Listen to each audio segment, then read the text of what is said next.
दोस्तों, 4 PM middle east में आपका इस्तकबाल है। 4 PM के चैनल पे हम आपके लिए लेके आते हैं खाड़ी देशों से जुड़ी जरूरी जानकारी और रोचक कहानियां। साथ ही यहाँ हम दुनिया की तमाम बड़ी खबरों को आपके सामने पेश करते हैं। इसी कड़ी में आज हम बात करेंगे एक बेहद अहम खबर के बारे में। दोस्तों, सऊदी अरब दुनिया भर के मुसलमानों के लिए सबसे महत्वपूर्ण धार्मिक केंद्र है।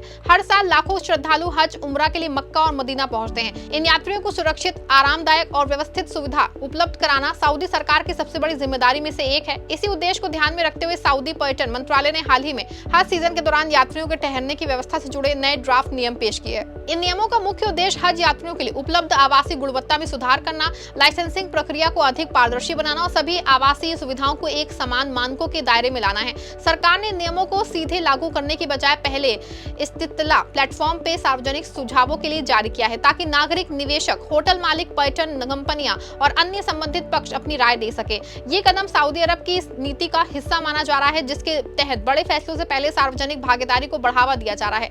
हज यात्रा केवल एक धार्मिक आयोजन नहीं, बल्कि दुनिया की सबसे बड़ी वार्षिक मानव सभाओं में से एक है। कुछ ही दिनों में लाखों लोग एक सीमित केंद्र में इकट्ठा होते हैं। ऐसे में आवास, भोजन, परिवहन, स्वास्थ्य सेवाएं और सुरक्षा जैसी व्यवस्थाओं को संभालना बेहद चुनौतीपूर्ण होता है। पिछले कुछ वर्षों में सऊदी सरकार ने हज प्रबंधन को आधुनिक बनाने के लिए कई बड़े कदम उठाए हैं। डिजिटल प्लेटफॉर्म, स्मार्ट निगरानी प्रणाली, इलेक्ट्रॉनिक परमिट और ऑनलाइन बुकिंग जैसी व्यवस्थाएं इसी दिशा में किए गए प्रयासों का हिस्सा है। अब आवास क्षेत्र में भी व्यापक सुधार लाने की तैयारी की जा रही है, ताकि यात्रियों को बेहतर अनुभव मिल सके। नए ड्राफ्ट नियमों का सबसे महत्वपूर्ण हिस्सा आवास सुविधाओं का लाइसेंस और नवीकरण करना है। वर्गीकरण। अभी तक कई तरह की इमारतें, होटल, गेस्ट हाउस और अस्थायी आवास हज सीजन के दौरान उपयोग में लाए जाते रहे हैं, लेकिन यात्रियों को अक्सर ये जानकारी नहीं होती है कि जिस जगह की उन्होंने बुकिंग की है वहां वास्तव में कैसी सुविधा उपलब्ध होगी।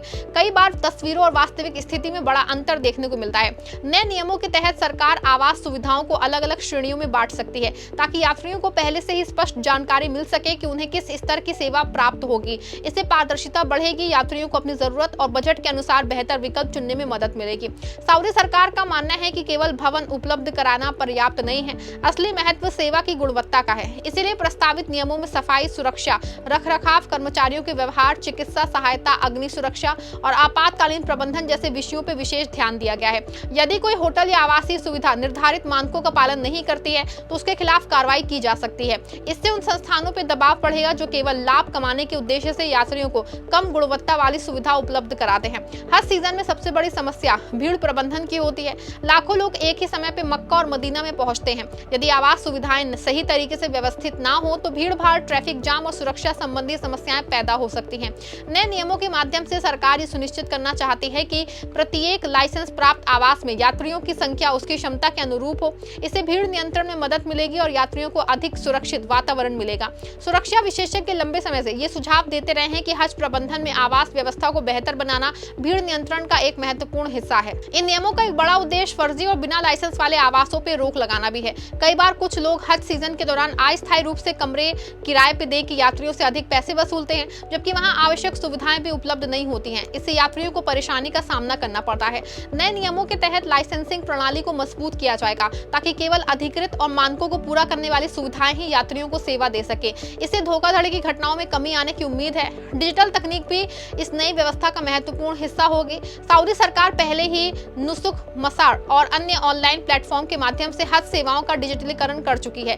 आवास लाइसेंस, निरीक्षण, बुकिंग और निगरानी जैसी प्रक्रियाओं को भी ऑनलाइन प्रणाली से जोड़ा जा रहा है। इससे यात्रियों को वास्तविक और प्रामाणिक जानकारी मिलेगी और प्रशासन को निगरानी करने में आसानी होगी। डिजिटल प्रणाली से रिकॉर्ड रखना आसान होगा और नियमों के उल्लंघन की स्थिति में तुरंत कार्रवाई की जा सकती है।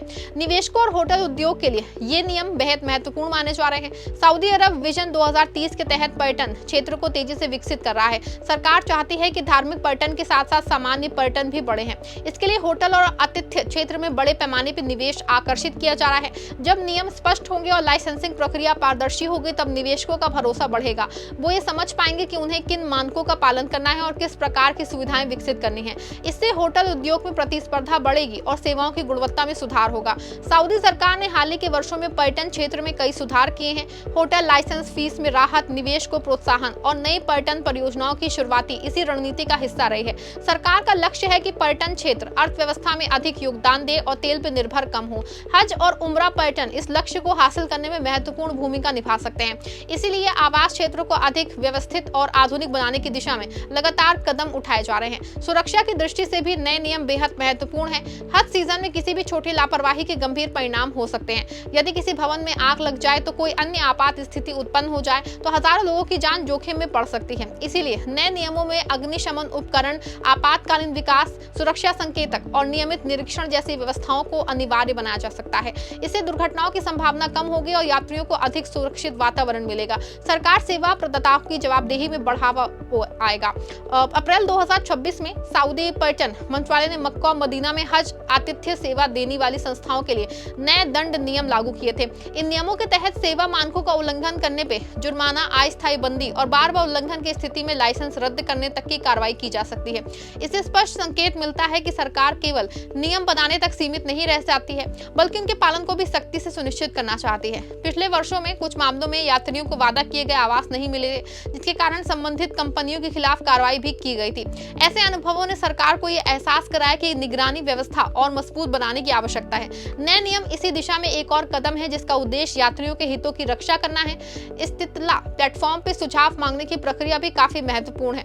इससे सरकार को ये पता चलेगा कि प्रस्तावित नियमों में क्या कमियां हैं और किन क्षेत्रों में सुधार की जरूरत है।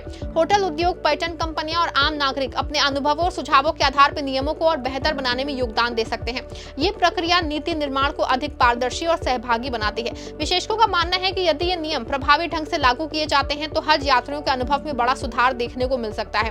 उन्हें अधिक सुरक्षित, स्वच्छ और व्यवस्थित आवास मिलेंगे। बुकिंग प्रक्रिया अधिक पारदर्शी होगी, धोखाधड़ी के मामले में कमी आएगी और सेवा प्रदाताओं की जवाबदेही बढ़ेगी। साथ ही निवेशकों को भी स्पष्ट दिशा मिलेगी, जिससे आतिथ्य क्षेत्र में नए अवसर पैदा होंगे। कुल मिलाकर सऊदी पर्यटन मंत्रालय द्वारा पेश किए गए नए ड्राफ्ट नियम केवल लाइसेंसिंग या वर्गीकरण तक सीमित नहीं है, बल्कि ये हज यात्रा के पूरे अनुभव को बेहतर बनाने की व्यापक योजना का हिस्सा है। उनका उद्देश्य यात्रियों को विश्व स्तरीय सुविधा उपलब्ध कराना है, सेवा की गुणवत्ता बढ़ाना है, सुरक्षा को मजबूत करना है और पर्यटन क्षेत्र में निवेश को प्रोत्साहित करना है। यदि सार्वजनिक सुझावों के बाद इन नियमों को अंतिम रूप देकर लागू किया जाता है तो आने वाले वर्षों में हज यात्रियों को पहले से कहीं अधिक संगठित, सुरक्षित और सुविधाजनक व्यवस्था देखने को मिल सकती है। सऊदी अरब की कोशिश है कि हर श्रद्धालु अपनी धार्मिक यात्रा को बिना किसी परेशानी के पूरा कर सके और यही इस नई पहल का सबसे बड़ा लक्ष्य है। तो दोस्तों, मिलते हैं आपसे अगली वीडियो में, तब तक के लिए दीजिए इजाजत।